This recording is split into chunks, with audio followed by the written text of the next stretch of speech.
En 1987, Williams a défini un biomatériau comme un matériau non viable, utilisé dans un dispositif médical, destiné pour agir réciproquement avec des systèmes biologiques. Cette définition n'inclut pas uniquement les biomatériaux artificiels construits à base de métaux ou de céramique. Un biomatériau peut aussi être une autogreffe ou une allogreffe. Ces biomatériaux sont destinés à rester au contact du milieu buccal pour un temps plus ou moins long. Il est donc important pour le thérapeute de connaître les différentes interactions entre le tissu vivant et tous les composants de l'appareil. Ce comportement en milieu buccal repose sur un mécanisme à double sens. D'une part, les effets du biomatériau sur le milieu, c'est la biocompatibilité. C'est l'aptitude d'un biomatériau à remplir pleinement la fonction pour laquelle il a été conçu, sans porter atteinte à la vitalité du milieu biologique dans lequel il est inséré. Elle inclut la résistance à la corrosion et la tolérance des tissus aux alliages utilisés.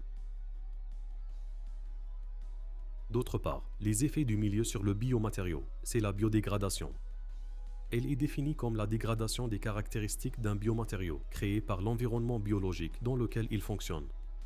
Elle peut être d'origine électrochimique, c'est la corrosion, ou biologique, par attaque microbienne, principalement. Le biomatériau ne peut plus remplir sa fonction correctement et il peut devenir dangereux. Le principe général de l'orthodontie est de déplacer les dents dans les 3 dimensions de l'espace. Ces déplacements sont réalisés notamment par la mise en place en milieu buccal d'un dispositif orthodontique. L'orthodontiste peut utiliser principalement une thérapeutique amovible ou une thérapeutique fixe multi-attache. Il dispose d'une grande variété de biomatériaux, à savoir les alginates et plâtres, les matériaux de collage, ciment de scellement et composite, les verrous ou braquettes et les bagues, les arcs, les céramiques et les matériaux polymères.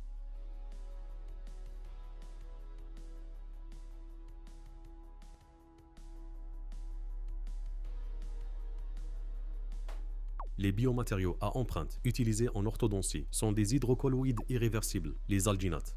On distingue les alginates de classe A de haute définition, utilisés pour les inlays et couronnes en prothèse, les alginates de classe B pour la confection des appareils amovibles, et les alginates de classe C pour la réalisation des modèles d'études.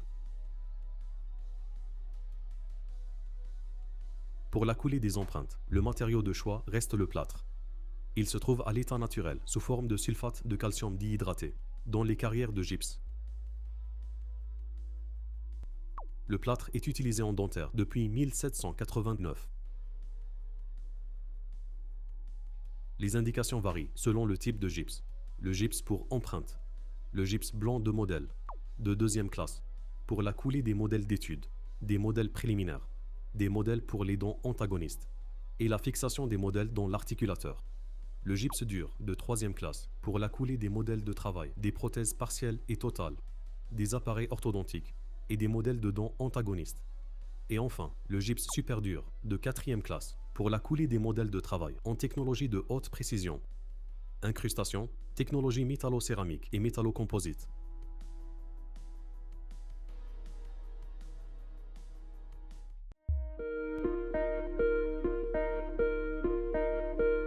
L'utilisation des fils est directement liée à la technique pratiquée.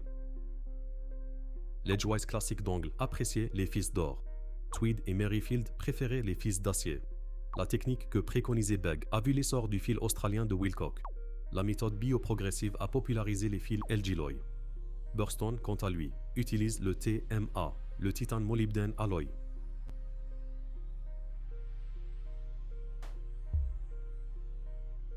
Les principaux alliages utilisés sont les alliages à base d'or, l'acier inoxydable, l'Elgiloy, le fil australien, le TMA et les alliages de nickel-titane. Commençons par les alliages à base d'or. Ils furent les premiers à être utilisés malgré leur coût élevé. Ils étaient utilisés dans la pratique de l'Edgewise, préconisée par son concepteur Angle, composés d'or, de cuivre, d'argent, de palladium et de platine. Ils sont très souples et faciles à façonner. Ils furent par la suite supplantés dans les années 40 par l'acier inoxydable, moins coûteux.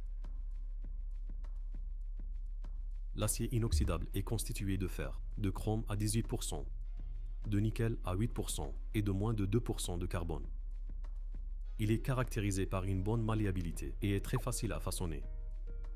Le chrome est l'élément qui, allié au fer et au nickel, est responsable de la formation d'un composé de surface oxydé recouvrant l'alliage et qui prévient toute diffusion de l'oxygène dans les couches internes, bloquant ainsi le phénomène de corrosion. Les fils en acier peuvent se présenter en sections rondes ou rectangulaires, sous forme monobrin ou multibrin. Les fils multibrins peuvent se présenter sous forme torsadée, à section ronde ou rectangulaire, torsadée autour d'un fil coaxial ou bien tressé.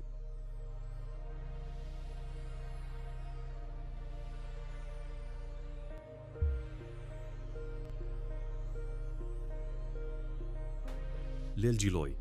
En orthodontie, il contient 40% de cobalt, 20% de chrome, 15% de nickel, 16% de fer, 7% de molybdène, 2% de manganèse, 0,15% de carbone et 0,04% de beryllium.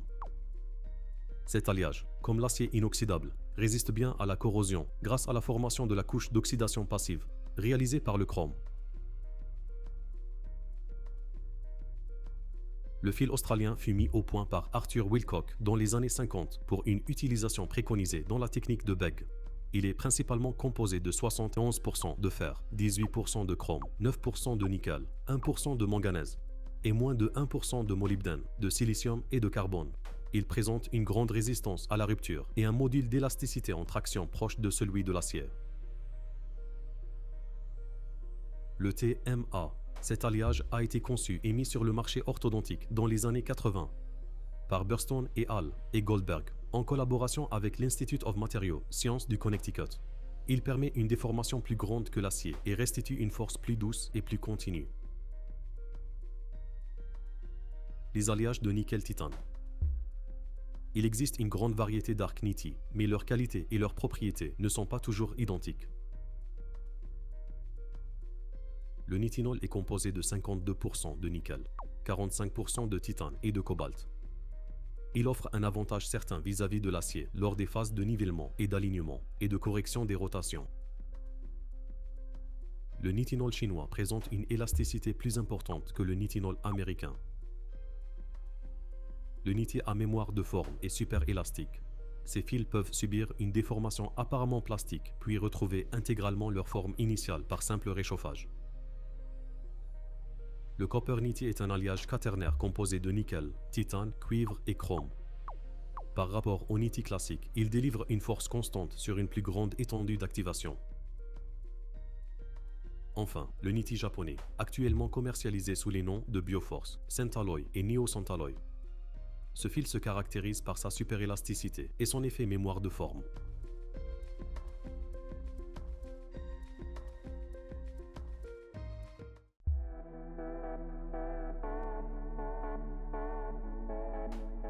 Pour assembler les éléments métalliques entre eux en orthodontie, deux techniques sont utilisées, la brasure et la soudure. Le brasage est le moyen d'assemblage conventionnel utilisé en orthodontie.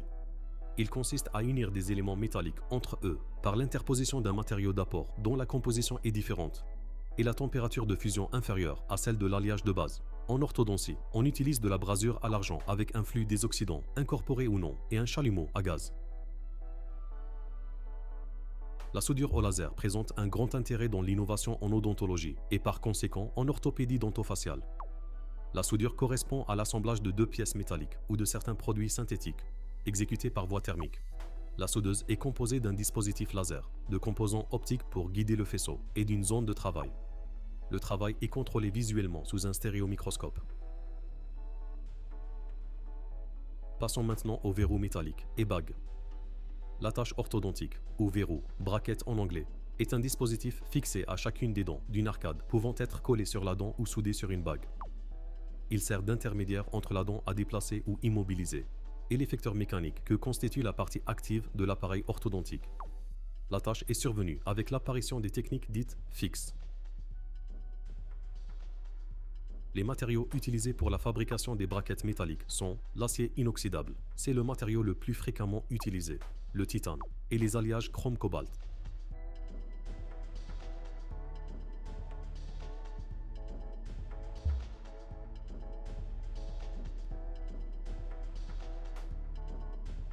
Avec la demande esthétique croissante, des alternatives aux verrous métalliques sont apparues.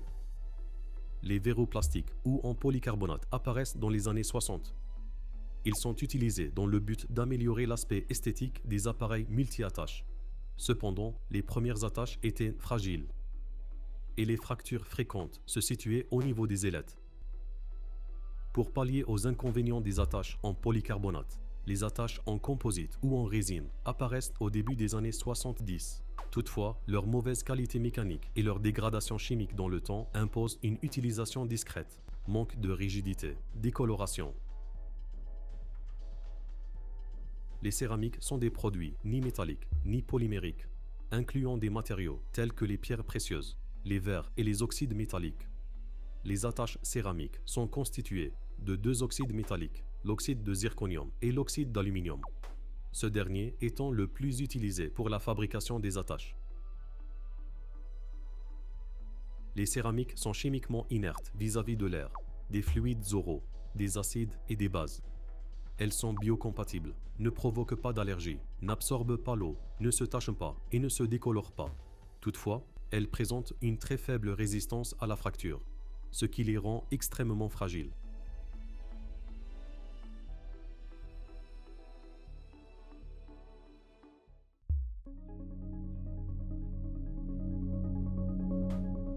Les matériaux polymères sont largement utilisés en orthodontie. Commençons par leur classification physique. On distingue 4 catégories: les thermoplastiques, comme le polyéthylène, le PVC et le nylon; les polymères ou résines thermodurcissables, comme l'époxyde, le polyuréthane et la silicone; les élastomères ou caoutchouc; et enfin, les polymères naturels, comme la cellulose et les protéines. Parmi les applications concrètes, les gouttières thermoformées. Elles sont fabriquées par des matériaux thermoplastiques. Pour les gouttières rigides, on utilise le polychlorure de vinyle, PVC, le polyméthacrylate de méthyle, PMMA, et le polycarbonate, PC. Les polyéthylènes haute densité, ou PEHD, sont destinés aux gouttières de rigidité intermédiaire, et les acétates de vinyle éthyle, ou EVA, sont utilisés pour la réalisation de gouttières souples.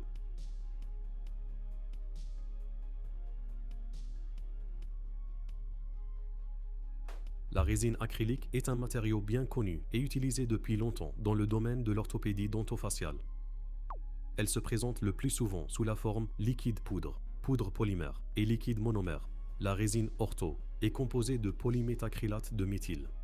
Elle peut se présenter sous différentes formes: translucide, de couleur, à paillettes, avec des images incluses.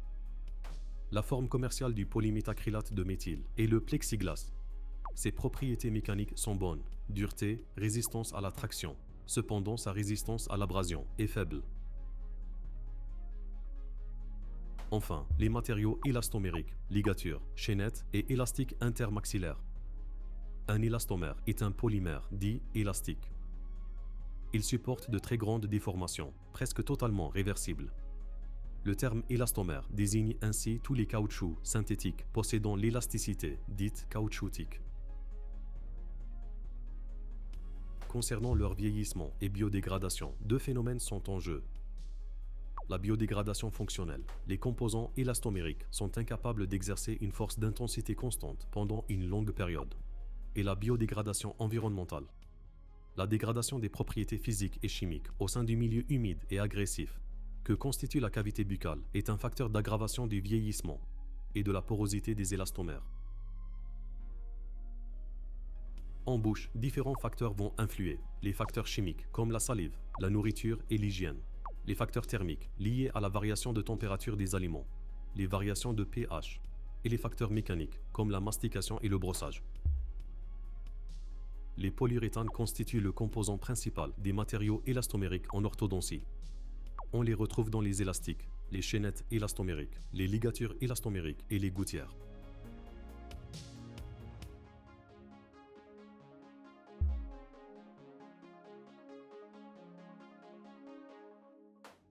Pour fixer les attaches et les bagues, on utilise des matériaux de collage et de scellement.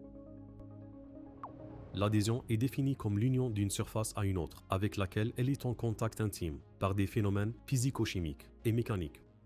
Les matériaux utilisés pour assurer l'adhérence des attaches orthodontiques sont groupés sous le terme courant, de colle ou composite. Les composites utilisés en orthodontie sont composés d'une matrice organique et de charge minérale. Ces deux éléments principaux sont reliés par un agent de couplage organo-minéral. Le scellement, les ciments dentaires. En orthodontie, les ciments dentaires sont utilisés pour le scellement des bagues et des gouttières orthodontiques. Ces ciments sont obtenus par le mélange d'une poudre et d'un liquide, et leur prise s'effectue par une réaction de type acide-base. La classification des ciments de scellement en fonction de la nature chimique de leur matrice permet de différencier deux grands groupes. D'une part, les ciments à matrice minérale, les ciments au phosphate de zinc. D'autre part, les ciments à matrice organo-minérale, les ciments polycarboxylate de zinc et les ciments verts ionomères.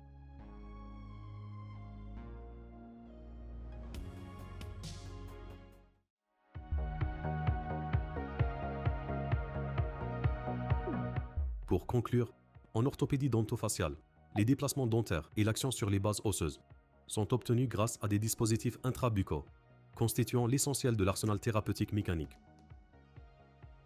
Les matériaux composant les appareils orthodontiques doivent répondre à des exigences mécaniques, mais ils doivent surtout et avant tout être biocompatibles et posséder une stabilité chimique, permettant une utilisation assez prolongée dans le milieu buccal. Ce module touche à sa fin. Si ces notions vous ont été utiles, pensez à laisser un pouce bleu et à vous abonner. Pour vérifier vos acquis, retrouvez nos séries de QCM détaillées et classées par cours sur notre plateforme DentaQuiz, qui contient aujourd'hui plus de 50 000 QCM officiels, couvrant l'ensemble des facultés dentaires en Algérie. D'ici la prochaine vidéo, rappelez-vous, c'est par l'observation patiente et la réflexion constante que s'acquiert le véritable savoir. Chaque notion complexe d'aujourd'hui forgera votre expertise de demain. À très bientôt.